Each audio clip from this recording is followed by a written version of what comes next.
Maggie had always loved old houses, their creaking wood, storied pasts, and the sense of mystery that seemed to cling to them. When she stumbled across the listing for a sprawling Victorian manor at an absurdly low price, she jumped at the opportunity. Nestled at the edge of a sleepy town and surrounded by thick woods, it seemed like the perfect retreat from her chaotic city life. Her favourite feature of the house was the solarium. Its towering glass windows let in beams of sunlight during the day, illuminating the intricate floral tilework. But one window stood out, a single oddly opaque pane tucked into the corner. Unlike the others, it refused to let light through, instead emanating a faint greyish glow like it was holding something back. Maggie asked the realtor about it during the walkthrough. The woman's response was vague. "Realtor, it's original to the house, just don't tamper with it." Maggie dismissed the warning. She thought it added charm and imagined it was some kind of antique glass with a story of its own. The first night in her new home, Maggie fell asleep to the soothing sounds of the house settling. The occasional groan of wood and soft whispers of the wind through the trees outside lulled her into a deep sleep. But just past midnight, she was jolted awake by a sound. It wasn't a creak or the usual hum of an old house, it was a whisper. Maggie sat up in bed, straining her ears. The sound was faint but unmistakable.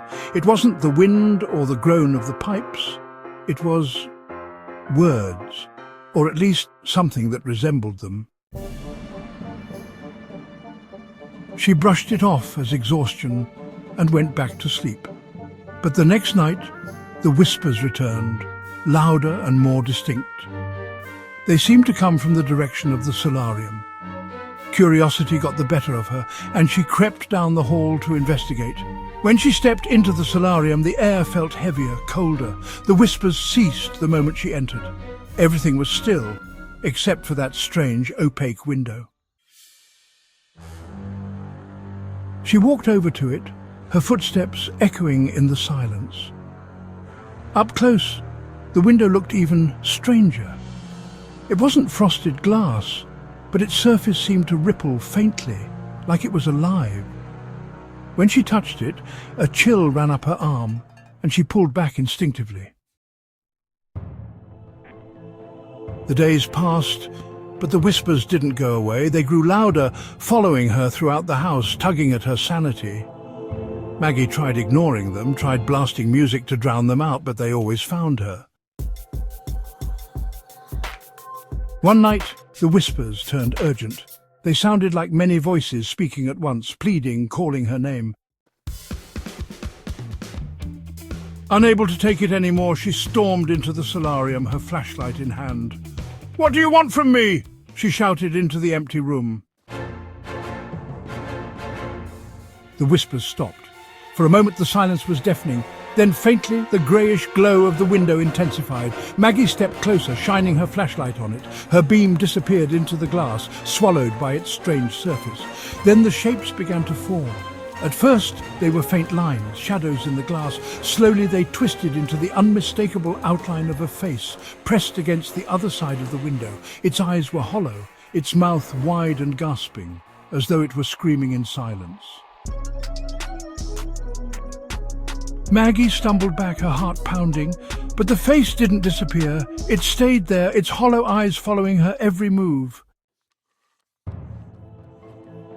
That night, Maggie didn't sleep.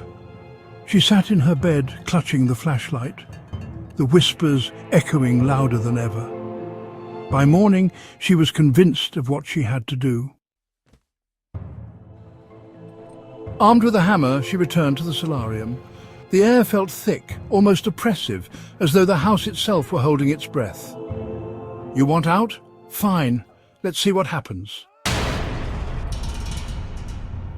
She swung the hammer. The glass shattered, but not into shards. It dissolved into a cloud of black dust, swirling in the air.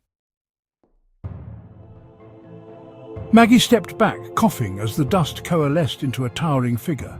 Its form was shadowy and fluid, its grin impossibly wide, stretching across its face like a gaping wound.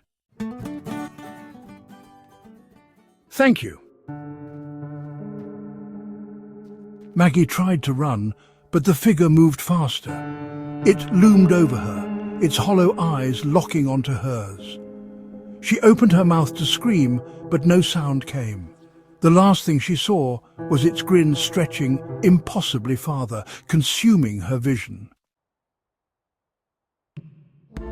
By morning, the house was silent again. Maggie was gone. When the realtor arrived weeks later with a new prospective buyer, she gestured to the solarium with a forced smile. "Realtor, and this is one of the house's loveliest features. Just best keep that window undisturbed." The opaque pane had returned smooth and unbroken, as though nothing had ever happened.